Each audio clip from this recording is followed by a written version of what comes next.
I'm kind of glad this happened because it really gave me a chance, Robert, to go in and check out some of your other stuff. And I'm like now a student. Right. So it's absolutely true. I was just going to say with Zack, just too much Marshall Stack feedback in the 90s, but yeah, maybe. There's something. It's true, Seth. I mean, right after we sort of fumbled on our last show, it was nice. I saw an order come through for the 4 Pillars of Singing from our program, and that was very charming. And I look forward to giving you the friends and family customer service on your training program. Excellent. And help you to sing. And I mean, look, with all seriousness, don't have doubts. Don't have doubts about your voice, okay? Because it's just it's a physical endeavor. It's about motor skills and working out to sing better. I mean, you actually can learn to sing better if you got a big heart and you practice on a good program, and you have one now. And so I don't want to get too much into the weeds here, but I want you to feel encouraged. Okay. Thank you. All right. So I am always kind of down about my voice and my ear, actually. So I always have to go like double check everything with like a tuner or something, because I feel like that my ear is just off just enough where it doesn't fit with anything that I'm with. So I'm glad to be doing this and hopping back into it. And I know I'm probably the most critical person of my own work. So, but I really want to be able to, because I work with like vocalists as an audio engineer, and I really want to be able to like help them out. Yeah. So I want to learn your program to teach them to give better performances. And when I become a better singer than them at the same time, more power to me, I guess. The thing is the early in the program, we get into sort of vocal health workouts that sort of rebuild the health. It's rehabilitation pieces, techniques. And sometimes we sort of refer to that as the warming up stuff. The warming up workouts don't only help you to sing better, but for sure, it's equally helps you to speak better. In fact, I made a course. You guys may not be aware of it. There's another course available called Warming Up the Voice for Public Speaking, Seth. Mm-hmm. So pay close attention to the warm-up routines in the program. Take copious notes, and you can use that for yourself, both you guys, when you're on the mic with your show. Yeah. And help your guests to amplify and animate a little bit better. That's awesome. I need to get Zack to talk into the microphone every time. That'll be yeah. If Seth were here, he would be telling me just to grab this thing and just dive in, right? I do it wrong. He likes to get away and talk out to the side and turn his head and everything. So stop cupping the mic, Zack. It is no. Well, there's no cupping, but there is definitely some grabbing, I guess. Oh, yeah. No, that's awesome. So do you have anything where, is there anything like for singers where they can just, get rid of this part of themselves and dive into it better? Yes. Does that make any sense? It makes total sense. Okay. First 100 pages of my book and the online course, and there's even a free email sequence on the website and stuff, is all about myth busting. There's more than 10. I just settled on 10 myths about singing and vocal training that need to be busted, that get in the way of people getting started, advancing, believing in themselves, as you say. Yeah. The number one myth, answering your question, is that the general public tends to think that some people are born to sing and some people are just not born to sing. And there's no, and that will never change. There's sort of a physical law of the universe. And in fact, I kind of get the sense that half the population doesn't even know that there's a profession out there called voice coach. All right. But I'm here to tell you, and I know that as a guitar coach, Zack, I'm sure it's similar. Mm-hmm. But I'm here to tell listeners that you can learn to sing. You can train and learn to sing, just like you can learn to do a gymnastics routine. Yeah. To tango and learn how to dance.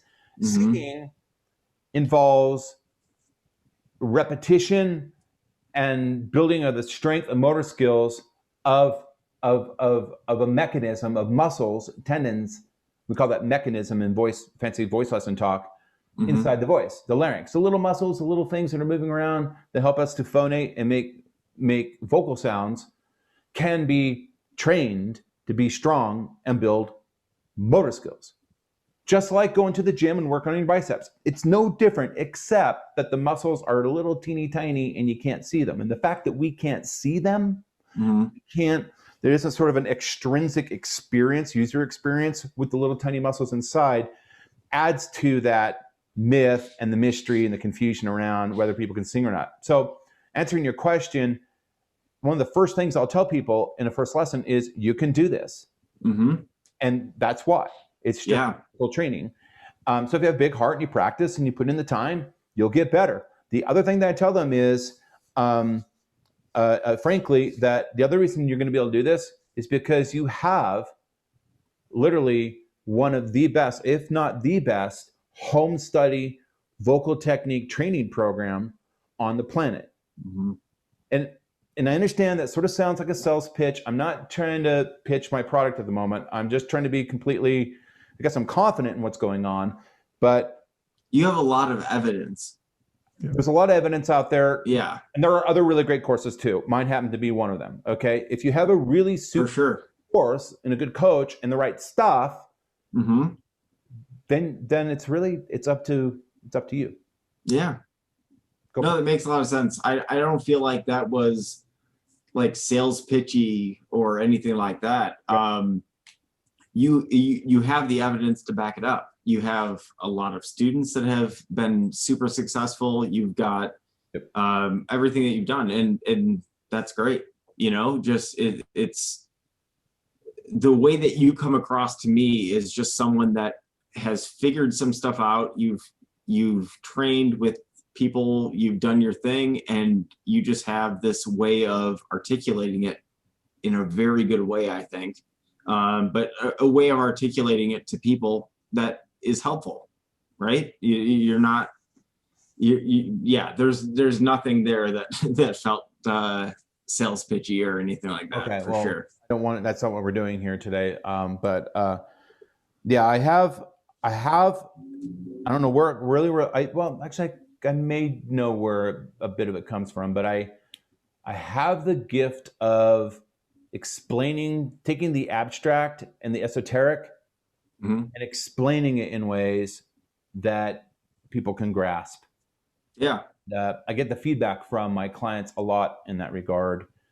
And it may possibly come from 12 years of working with Maestro David Kyle, who was the voice coach that worked with Lane Staley, Chris Cornell, Jeff and Wilson, all these guys. He was sort of animated and eccentric and all that sort of thing. So I think that rubbed off on me a little bit. But other than that, I don't know where it comes from. But yeah, thank you. And yeah, it's great. Mentor. You know, I really love to mentor. I love to explain. I love to talk. I love to hear myself talk. Maybe a little too much sometimes, but yeah, thanks.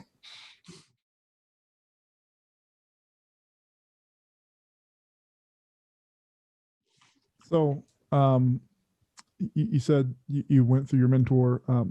How did you get into this vocal system, and how did you get into just being a vocal coach to begin with? Being a vocal coach? Yes. Well, ever since I was 15 years old, I've been a singer, and I've had a passion for it that's still with me today. Behind this sort of nice buttoned up handsome shirt, as Zack will tell you, is a crazy prog metal singer. All right. And I just want to say here for the record, folks, me and Zack, we've done some writing together. We've produced some music together. Yep. Go out to my YouTube channel, Robert Lunte, and type in Robert Lunte, L-U-N-T-E, performances, and go listen to the videos out there and the music. And anything that's original, me and Zack worked on that together, which is sort of a cool thing. We got to let it. Yeah. Seth, So I've been singing and training. It's always been something part of my life, but it wasn't always what I did for a living. Back at sort of the turn of the century, around 2000, when the internet bubble popped, I was a technology sales guy working a day job. And when the internet bubble popped, there were no jobs available, readily available, easily available. We went into a recession. So I need to pay the bills. So what I did is I went out and bought an old PA system, and I thought, oh, hell, I'm going to give people voice lessons. I can do this. And started doing it. The idea was it was just going to be a side hustle. And the side hustle surprised me. The side hustle went from a side hustle into 2 days a week, which turned into 3 days a week, which turned into 4 days a week, which turned into more and more referrals, which turned into me sort of looking outside back at myself and realizing, God, you know what? I'm good at this. It's not what I planned. It wasn't what I decided I wanted to be when I grow up, but I'm kind of good at this. Yeah. And so that grew, and I was balancing the day job. And then at some point I realized, okay, this is it. This is that moment where I say goodbye to the day job and I put 110% behind this thing, voice coach, that I'm good at, that seems to be working for me. And so I did. And went all out. I made the first copy of the 4 Pillars of Singing book and videos. I think it's possible, I can't confirm it, certainly one of the first, but it's possible I may have been the first voice coach to do tutorials on YouTube. Oh, sick. Long before Google ever bought them. They were just a little tiny startup. It seemed like a clever idea, and I started doing it, and then everybody else started doing it. And fast forward 30 years later, we're on the 5th edition of the book. One giant course has turned into 11 courses. And so along the way, I learned a lot about marketing and a lot about producing online courses and developing curriculum that trains, and coaches people on how to sing better. That's awesome. Awesome.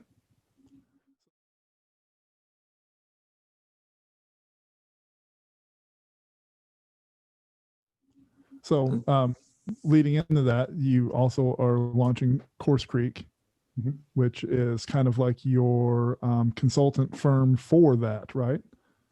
To launch kind of a learning management system and just help people produce things. I forget the term that you use, but there was a really good term you used for someone just had a good idea and get it out for them. So why don't you tell us a little bit about that? Sure.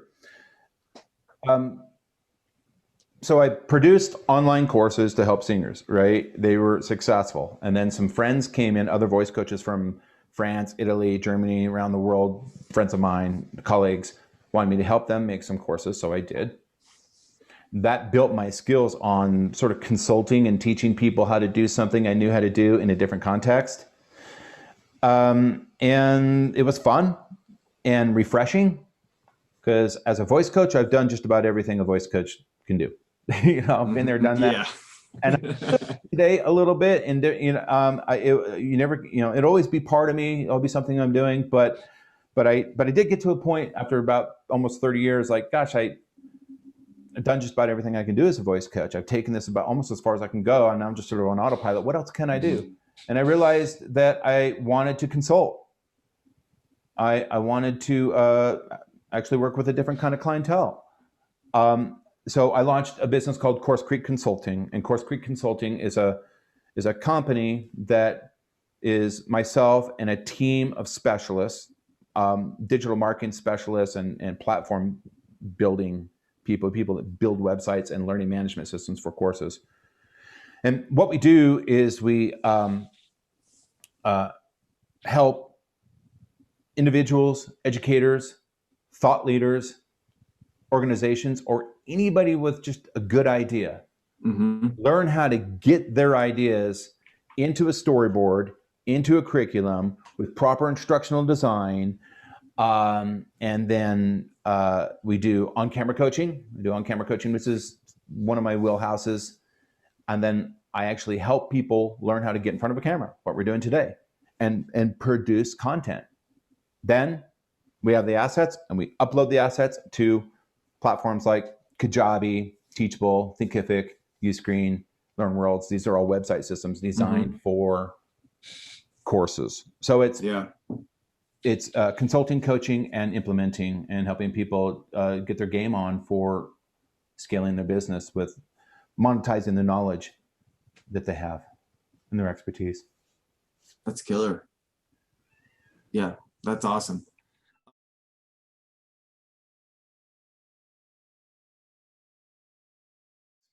Course Creek does 3 fundamental things. 1, we consult.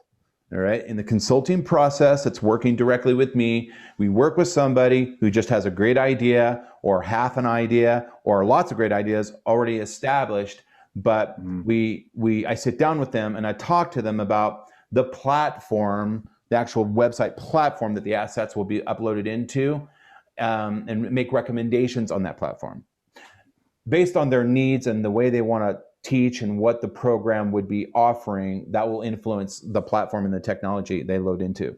We're also going to talk about funnels, inbound email marketing, customer service chat systems. Will it be one-time transactions or a membership subscription-based business model? And how do we get traffic moving to these platforms? So it's a lot of marketing and insight that has executable tasks that it's like a project plan. So Gotcha.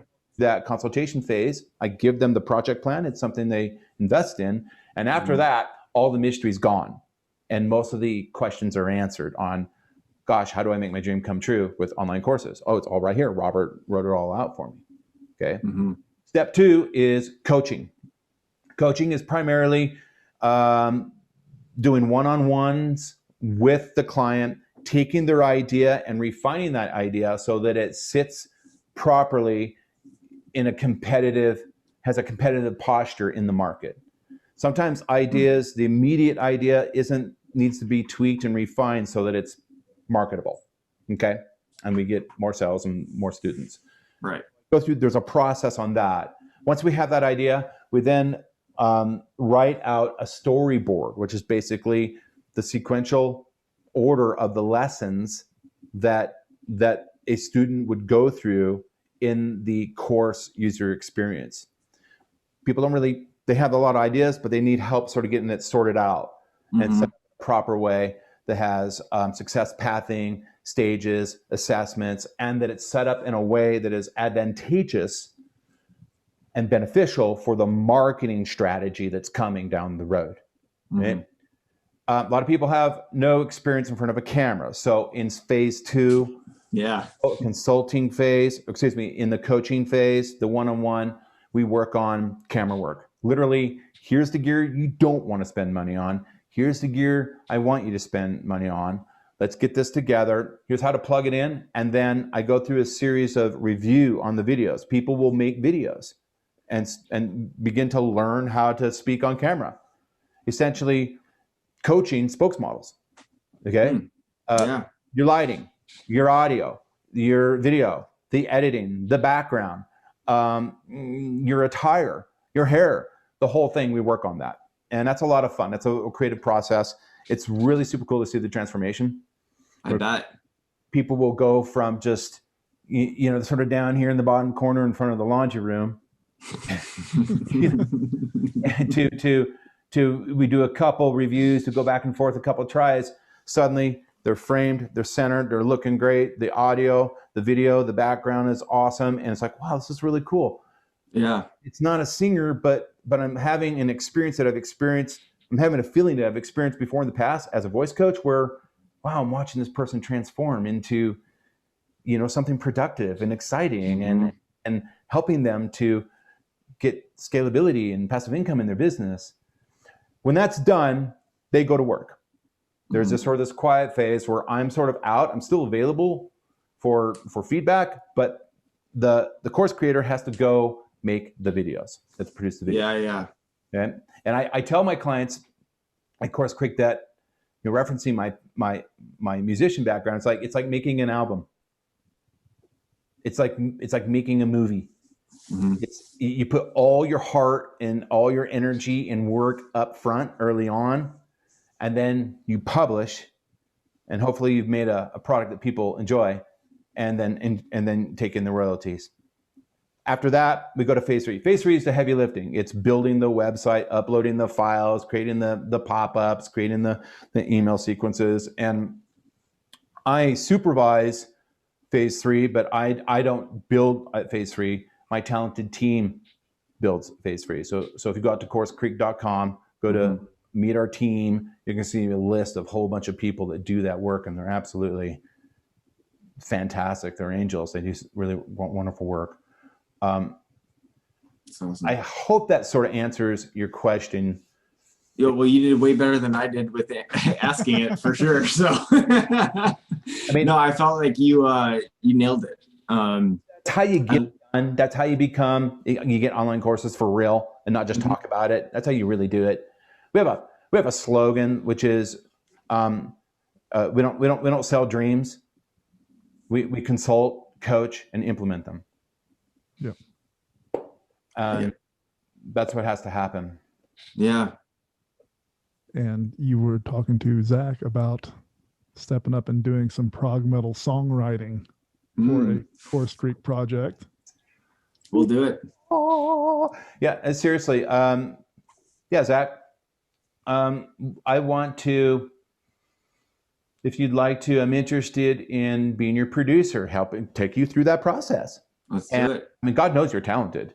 And so what we want to do is we want to capture all that knowledge and information and all that charisma that you have, get it on camera, all that knowledge about writing songs and producing and playing guitar up here, and capture it, put it on video, so that you're teaching 24/7 in 180 countries around the world.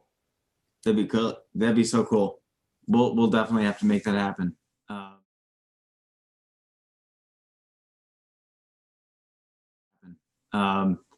There's a lot of things too that I think would be cool between us as creative people, where we can talk about the way that you go about like your songwriting, or the way that you we talked about this a little bit, with the mess up episode, we'll call it that, right? But when I didn't record, and when we were talking, I was saying I did so much of it. I tried to study so much of singers just for my guitar playing, right? Because it was there was punctuation, there was phrasing, there were all these things that I was lacking as a musician, as a guitar player at the time. So I think there's so many cool things that could, overlap between everything, right? I hear where you're going. So if let's not say if, let's just say when. You and I together, and we do this course together. Okay, so just not like a shredder technique fingering course. I mean, God knows there must be a million of those, and yours would be awesome. But how about something like that, where since we've already done work together, we've written songs together, we can reference that. We can even potentially use those as case study inside the course. For sure. So, for example, here's our song that we did together behind Diverted Eyes. Yeah. And here's this part. Robert doesn't even know this, but when he first came to me, he said, I want something that sort of sounds like this, da da da da da da. And so here's how I kind of came up with this riff and this whole idea. Yeah, something cool like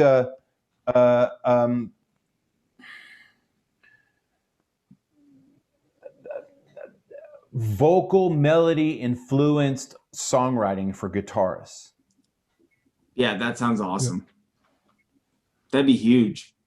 That would be huge. And especially if we break into a methodology that makes sense and it has process to it, which I'll help you with, it would be so cool. It'd be completely done. So your guitar playing breathes, it respires, it respirates. Yeah. Like a singer. Yeah. And your guitar playing can also, maybe you can get dynamic ideas from a singer too. For example, a singer Tons. is the glottis and sings really sort of windy and lets that windy thing come through, where later on it's getting, you know, nice compressed full tone, or even beyond that to distortion. Yeah. Dynamic elements, or sort of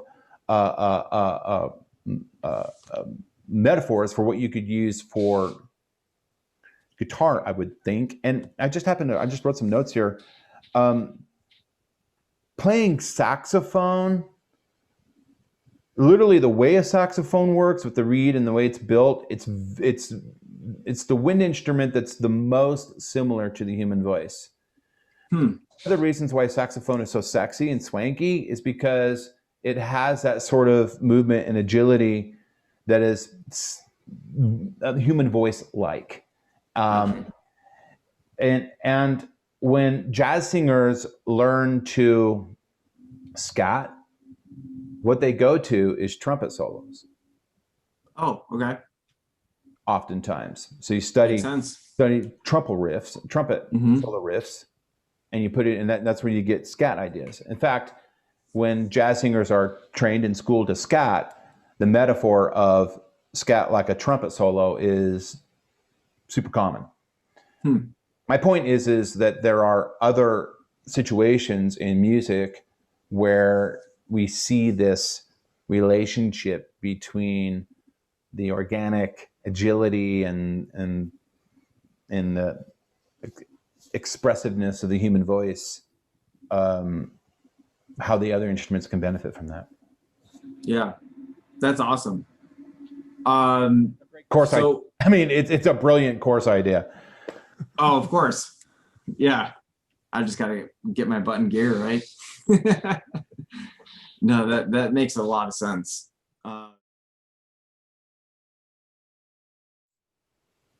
What's the best way for you to get your ideas out then? Like if you're working with a backing track, if you're working with, it might be a little bit different, but do you tend to work with more melody and then lyrics, or do you tend to work with lyrics first? Do you tend to do, what's your flow? Start with a bed track. Yeah. Music that inspires me. That's the way I've typically done it. I don't typically start with lyrics and then try to shove music on the lyrics. I think that's okay. God bless anybody that can do that. I do believe that's more difficult, more challenging. I want to be into the imaginary environment. I want to walk into Oz, walk into Willy Wonka's candy store, okay, with a beautiful bed track, and then let the vapors flow and start writing melody. I'll go to melody first. So there'll be just like a big vowel, whatever that might be, right? And then add lyrics. So the workflow would be start with a beautiful bed track that inspires, work on melody and rhythm with just an open vowel, and then fill the lyrics into the melody. Yeah. That's awesome.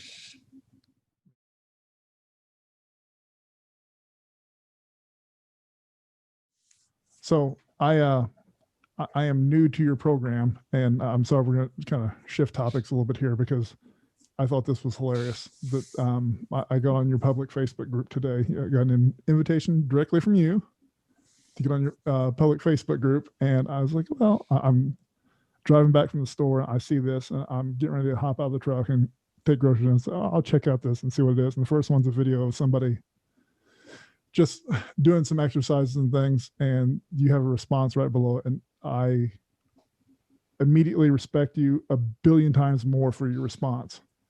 And like, I think the first words that came out of your mouth was, "You didn't learn this from my techniques." What was it for? You're like, you just went on and you started giving them exercises and things to do, but you're pretty much like, listen, I appreciate, you start out by thanking, you appreciate that you're doing this, but you didn't learn this. Yeah. So the system that I gave you. well, Right. So we're talking about the Vocalist Studio Facebook group, and Yes. one of the kids in my tribe. I love him because he's one of the guys that posts a lot of stuff, right? And he's trying and he's working hard and he's really into it. And that alone is all I really need to be, you know, a proud coach. But but my job is not to just be a proud coach. My job is to get results. And I feel obligated to help people get results. And through the years, I've settled on a tough love disposition a little bit, I guess. It's a bit of a put on. It's not that I'm actually a prick or something, but not for real. I love these people. It's a bit of a on, but seems to be getting the best results, because in the end, Zack does with this too with his students. In the end, it's about freaking practice, dude. Practice. Make a commitment. Before this excuse and that, and I couldn't do that, Before any of that happens, a good coach is thinking, yeah, but did you put in 5 hours this week? Did you put in 2 hours of training? Did you work on their chops? It's what the lifestyle of a musician is: sacrifice and practice. Well, I guess anybody, you need a profession. But getting back to this particular post, yeah, I wanted to make sure that he understood that what was really cool is that he's committed in his way. He continues to stay on point. And he's also very humble, by the way. Puts his singing right out there in front of 7,000 people in the group. Oh yeah, right, which takes nuts, and that's I really respect and honor that as well. However, what he was doing was not what I'm teaching. And I want to call him out on that because I want him to help him. Yes. Look, if I'm trying to bridge my passaggio. I'm trying to go from the low note through the vocal break, the hard thing, into the head voice. So sort of that number one fundamental thing that singers are dealing with all over the world since the dawn of time. And my program's really good at that. It's fantastic at building the strength and motor skills for coordinating, for building one voice through all the registers, right? And well, you heard my response, and I'm not going to go into it, but you know, I had to coach him on essentially go back to the program, do the things that the program is telling you to do, then come back here to the Facebook group and post it again. Yeah. Zack probably needs to take a few lessons from me on that, because he tends to be a little too nice sometimes. He's like, yeah, that's really cool. He's like, how about we work on this part of it? And he kind of puts his hands in it and tries to mold, like, especially like with coming with songwriting. I've come with songwriting. Yeah, that's a really cool idea. We can change some things here to do that. And then all of a sudden it's a completely different song that actually does sound cool. But Zack's never once, no, that sucks. Yeah. Not often. I think he has told me that once. I was like, dude, my bass player really loves this riff. And you're like, it's terrible. I hate it. It's awful. Yeah. No, I like that honesty though. There's times where you need it, right? Where well, yeah. Yeah, absolutely. Look, I mean, I wish I had it more as a student myself, like when I was more in that role. I still feel I'm a student. I still feel like I can learn from anyone, but of course. Yeah, I just I wish I had more people that had that level of honesty, where it's like, hey, you're doing something here that has potential, but you're messing this all up, and this is the better way of doing it, and try that, you know? Rob, they're paying you to help them better. They're not paying you to treat them like a snowflake. And you can help somebody, you can tell somebody that's not what I have been asking you to do. That's totally wrong. You need to go back and try it again. You can even say it honestly doesn't sound that great. And you can communicate these messages in a way that's polite and gentle and respectful. For sure. If you can't, as a coach, sort of lay it on the line and be honest, so the person can actually get lined up and get running down the right path and to fix their problems, which they're paying you for. And by the way, Zack, you may have noticed anytime you ever did that, they thank you for it. Anytime a student, you've ever told a student, honestly, just be honest with you, it doesn't sound that great. But don't worry, it will sound great. And let me tell you what you do. If you do that, Mm-hmm. then you always get, oh no, I really appreciate you just being straightforward with me. Yep. And I think that's not common. Unfortunately, right? A lot of teachers that sort of coddle and treat their students like snowflakes a little too much. And if you do that for too long, too much, they're not going to get the results. I'd rather have a student body of students through the years that look back and say, you know what? Working with Lunte, he kicked me in the nuts every time I went in for a lesson. And he talked straight at me and told me exactly what I needed to do. And a few times it was frustrating, and maybe, the tone was a little aggressive or whatever, but I'll be damned. He was the first guy that really got me straightened out, and he was right. He was right. And now I'm singing and playing my guitar better. Mm-hmm. It's okay for the musical maestro to have an edge. It's all right. It's okay. For sure. Your students, not literally in a serious way, but in sort of a subconscious, fun way, don't be too predictable as a voice, as a coach, as a teacher. Be a little bit edgy. Be a little bit dangerous. Be a little bit, just a touch scary. Just a touch. I got this new idea, but I did it my way. So I'm gonna show it to Zack, and I'm not doing what he told me to do. I'm gonna do it my way and see if I can kind of trick him. I'm gonna fret this arpeggio this way and see if I can just, see if he'll notice, because I don't want to do the work required to commit to the thing that he told me to do. I tried it. It wasn't fun that way. I'm going to keep doing it my way. And if that happens, Zack, you go, you know what? Kind of like where you're going there, but it's not right. Mm-hmm. The reason it's not right is because the fretting is sloppy. You think it sounds clean, but it's not clean. It's sloppy. Look, I'm going to play your riff right now the proper way. Right. Right? Yep. And step up, take authority of your studio, and demonstrate to the student that, yes, indeed, you are the maestro. And if you don't do this right, you're just not going to be able to, feel the force. Yeah. And anyways, potential students for Zack, the secret to his heart is odd meter. That's true. You write something in odd meter, it can be garbage, and he will love it more than if it's just 4/4. It can be great in 4/4. He's like, you know what? This probably sound better in 7/4. the thing about just a touch of tough love. The thing about the term tough love is half of the term is 50% love. Of course, it's love. Yeah. Love, and this is just like your parents spanking the ass when you were a kid and you did something really, really stupid. They spanked you in the ass. Yeah, they weren't enjoying that.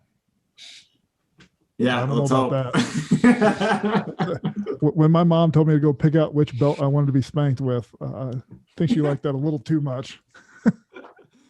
Oh man. Results. Yeah, but that makes so much sense. That you have to be honest, you have to be loving, you have to be direct, right? You just and I feel like if you do that, you are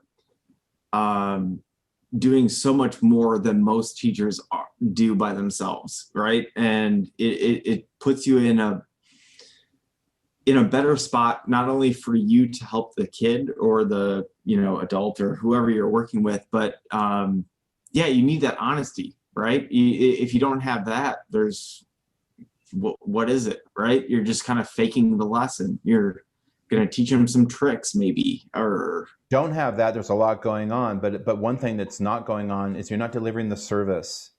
Mm-hmm. The service you've been paid for. If I took guitar lessons from you, Zack, I would want that. Right. I would want you to call me out if I needed to be called out. I would want you to be a little bit, just a pinch of an SOB once in a while to to make sure that I'm going in the right direction. Right. So as far as coaches are concerned, and we do a lot of coach training at TVS, by the way, we have a certified instructor program, and we talk about these other voice coaches. You have to, don't treat your students like snowflakes, because there's another piece about this, Zach, and you know this. You want to be a musician? Really? Careful what you ask for, because in addition to all the really cool stuff, the music and the gigging and the attention you get and all the things that that's sort of obvious is sacrifice, practicing late hours, and being able to take feedback from people that know what they're talking about and feedback from people that don't know a clue what they're talking about, and exposing your art to a world of people that love you, but also sharks and snakes and people that are envious and other things like this. So I feel that it's not only guiding my students towards getting progress sooner and more quickly, but it's also preparing them to thicken their skin for the lifestyle. Yeah, reality, right? Yeah. I mean, you're gonna have to thicken your skin a little bit. Absolutely. That's a really good point.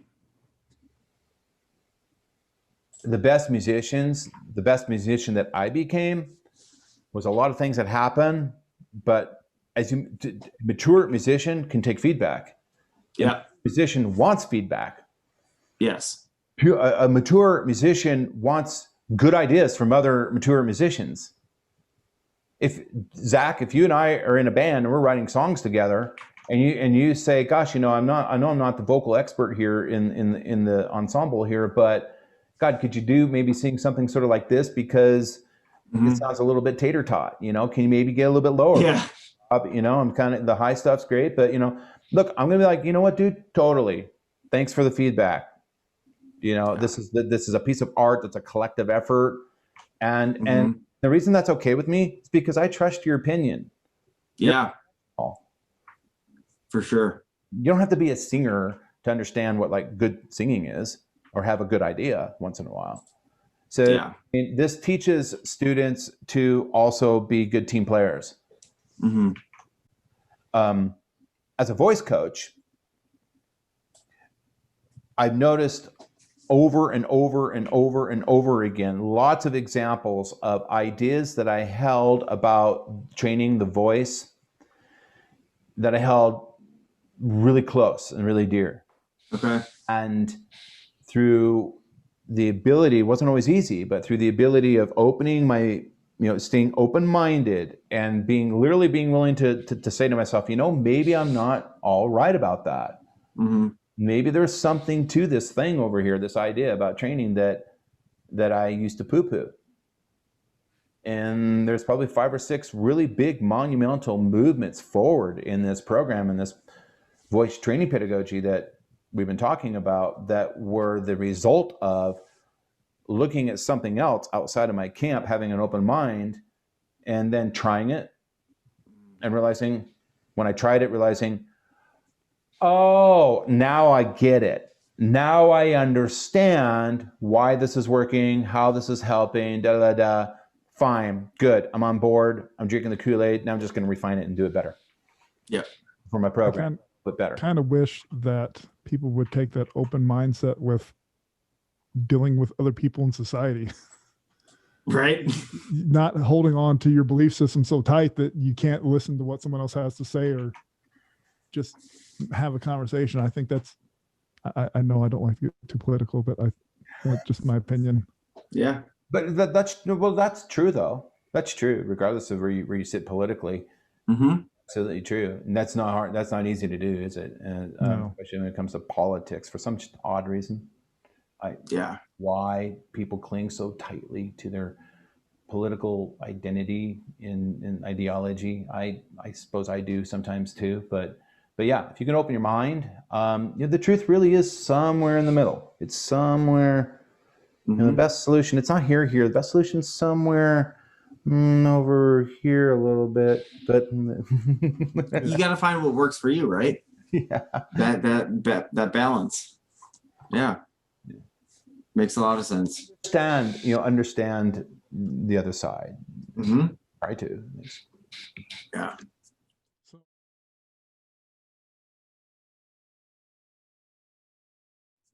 So what do you have coming up? What irons do you have in the fire?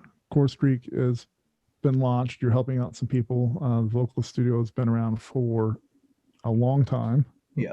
You're on the, I think the edition of the book that I got was 4.5 on the 4 pillars of singing. Yes, and we're working on 5.0 in 2021. Cool. So what else do you have going on? Oh, goodness. I can't do anymore, but I just give you an update. Man, I got to do more. There is so the Vocalist Studio is going through a major business model facelift and redo. We're moving from the singing business that's been around forever. We're moving from a transactional business where we're selling courses and then you're sort of done to selling my courses plus a marketplace of courses from other voice coaches from around the world. So be a sort of service provider in that regard.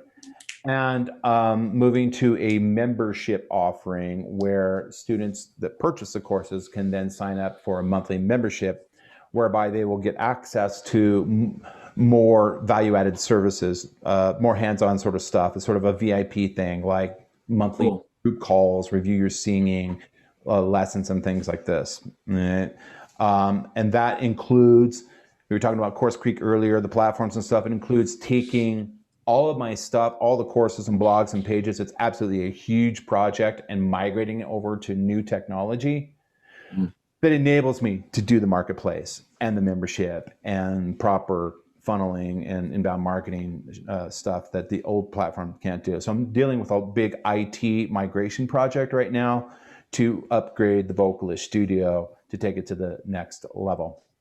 With Course Creek, it's blowing up. There's a lot of people out there that are their old sort of people I'm working with. It tend to be people that have brought have gone like to campus or to a company and did a training for employees, butts and seats, sort of in-person classes, and that's not as available anymore.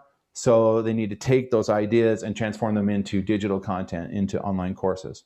And then everybody else, people with a good idea, educators, musicians like Zack, anybody that wants to make an online course. And that is just growing, which means we're scaling, we're building out our implementation team. And for me, again, it's really refreshing. I get to learn about new technology. Every day I'm learning something more with Course Creek, which is good and exciting.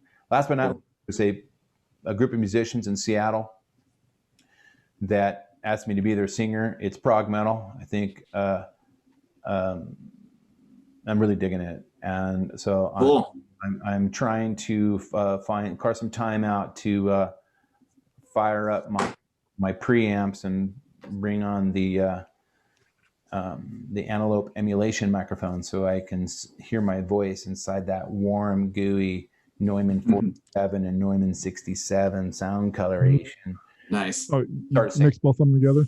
Long story short, singing, making recordings on a project with some guys, and anytime Zack wants to send me a track, I'm on board. In fact, we have a track that's like half baked. We started a project. Oh yeah. And it's really super cool. I'm gonna find it right now. Yeah. Name as a funny sort of a demo name to it, but yep, that would have been about 3 years ago. But I'd love to finish that. It's really super cool. Yeah, we'll definitely do that.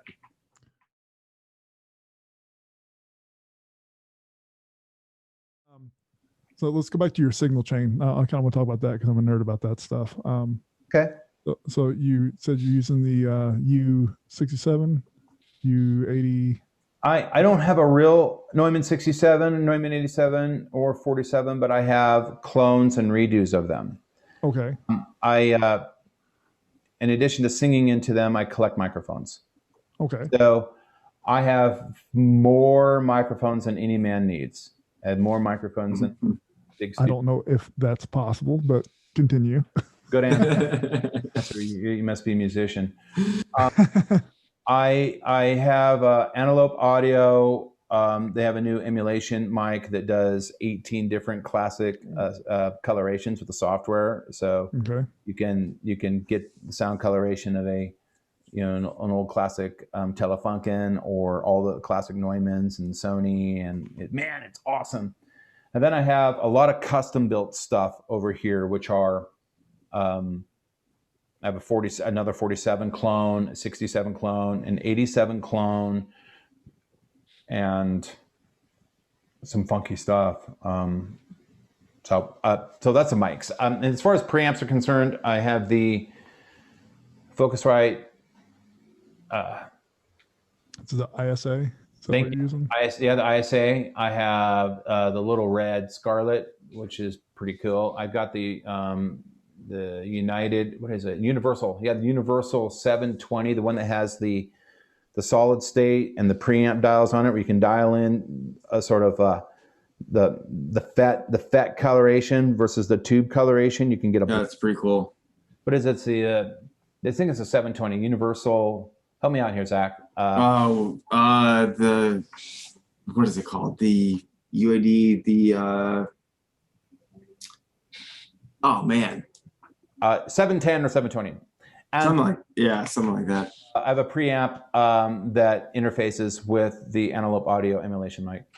Cool. That's it. It's just mic technology and preamps. I don't do anything else but sing. Yeah. So I do have I ended up sending off the cheap MXL 990s. They're those big condenser mics that you can get in like a 2-pack for MXL for like $100. Yeah.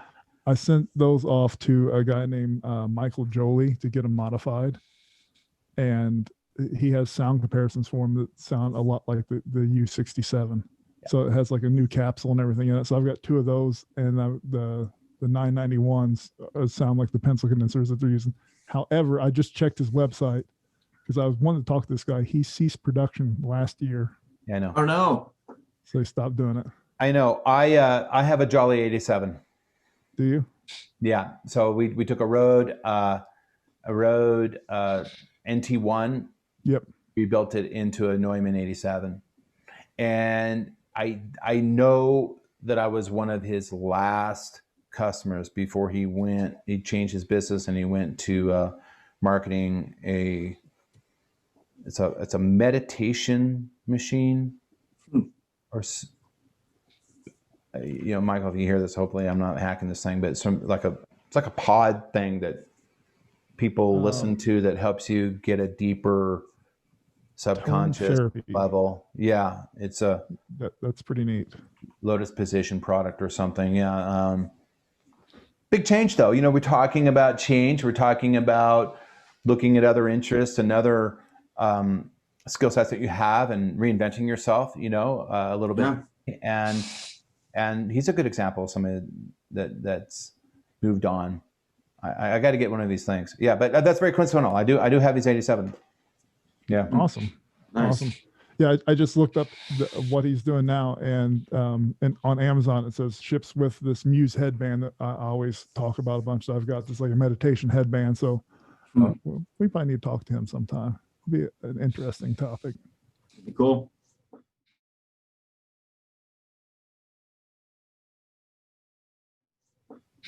So I don't want to let you go, and you probably don't remember these verbatim, but you gave us a great list of like things to live by. And there were like 7 things you came up with, and I was counting them all for you. Yeah. And if you can remember any of those, it would be great to get those back recorded, because that was one of my favorite parts of the interview last time. I was just giggling the whole time. Okay. Yeah, sure. I'll do my best. This was how to the 10. I probably won't be able to get up to 10. officially there's 10, but it would be difficult to remember them. But it was How to Live a Happy Life by Robert, right? Yep. Happy Life. All right. Number one. Yes. Number one. Number one. Stay out of debt. That's a great one. It's really good. Right? Of course. Number 2. Find your purpose. Try to make your occupation something that you're passionate about, and or at least is fun for you. And when I say fun, we don't mean roller coaster kind of fun, but just something you enjoy getting up and doing every day. Yep. Yep, that's good. I do work a desk job to finance the podcast, essentially. And just dragging my ass out of bed every morning to go do that. I have to remind myself, it's like, okay, well, after I get done doing this, then I'm going to work on podcast stuff. Yeah. So. Work purpose. The online course business with Course Creek actually addresses that issue for a lot of people. Next thing would be never underestimate anyone. The person that you initially meet, that in your gut feeling or instincts you might be inclined to not take too seriously or blow off. If you don't, and you hang on and you nurture and respect that little seed of a relationship, one day in the future, that same person could be a catalyst for radically positive changes and opportunities in your life. Don't burn bridges. Awesome. All right. The next thing would be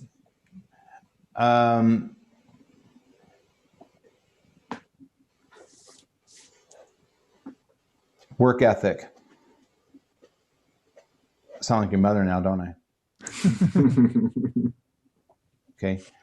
Things really don't come for free very often. What you put into it, what you get out of it, go for it. Next, create something. Create something. Create an album, create a movie, create a course, write a song, create a new spreadsheet that benefits the company.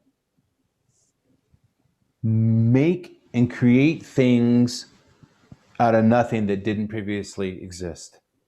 Add to the lexicon of your team, your group, your company, humanity. When you create something like a product, then you have the ability to change people's lives. And from a pragmatic perspective, you have the ability to make a sell. You can sell something. So for people out there that are interested in, getting past the day job and getting more freedom in their lives and that sort of thing and going solopreneur, it sort of hinges on, like the whole thing can sort of move forward and start taking direction and momentum once you have a product. You got to have a product, right? And by the way, product doesn't mean, which is a nice segue to my next thing, product doesn't mean your time. Selling your time isn't the product. Not really. Yeah. That's the kind of product that I want to spend too much time in. So the next thing on how to be happy from Robert is pursue business models that are scalable. Pursue business models that if you put one unit of energy or effort into will continue to grow. Yeah. Okay, like online courses, like public speaking, like a good email system that captures traffic and nurtures it and turns it into leads and helps get your program out. Like making an album and getting great distribution. That's a form of scalability. Like if you're a teacher, like Zack and I are, not only doing one-on-one lessons with people in your neighborhood, but do Zoom lessons. Do lessons with people on Zoom, virtual lessons. Why? I'll tell you why.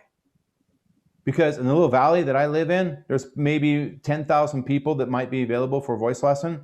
But when I get on Zoom, I have 875 million people available for a voice lesson. Yep. Don't know about you, but last time I checked, planet Earth is a pretty big market. There you go. All right, so scalability.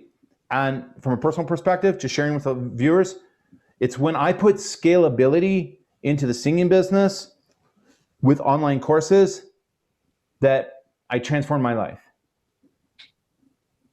I went from, and we didn't get into it, I'll just touch on it, went from being sort of miserable and unhappy for a couple of reasons. One of them was scalability in my business. To on a path that's more fun, happy, and rewarding. The last thing on steps on how to be happy by Rob. Have lots and lots, great gobs of good, healthy sex. There you Absolutely. go. Love it. And it sounds like a joke, but not really. You know, No. whatever. Doesn't sound like a joke to me. People aren't pent up and frustrated in that regard.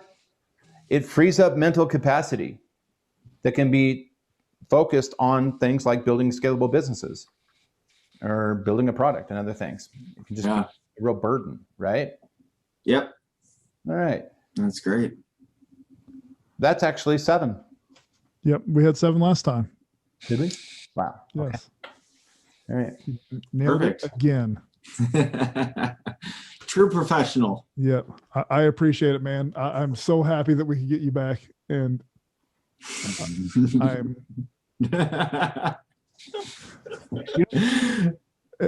as much of a pain in the ass as it is, I'm glad we were able to do this again, because I feel like I came into it knowing more about you, knowing more about your business, knowing more about the person that you are, because I hadn't had any personal interactions with you before. And I was able to go out, find your product, and I was interested enough that I bought it. Just from listening to you talk, I was like, you know what?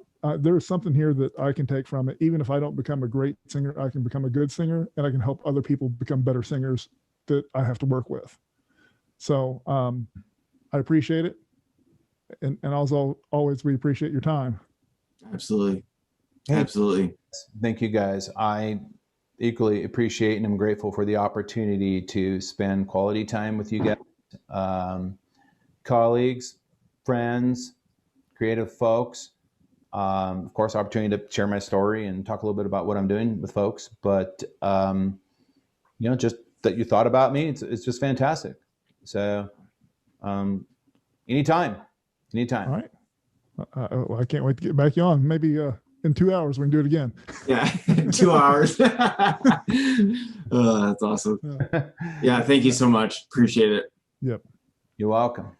Take care. All right. Cheerio. All right, we'll see you soon. Bye. And I'm done recording.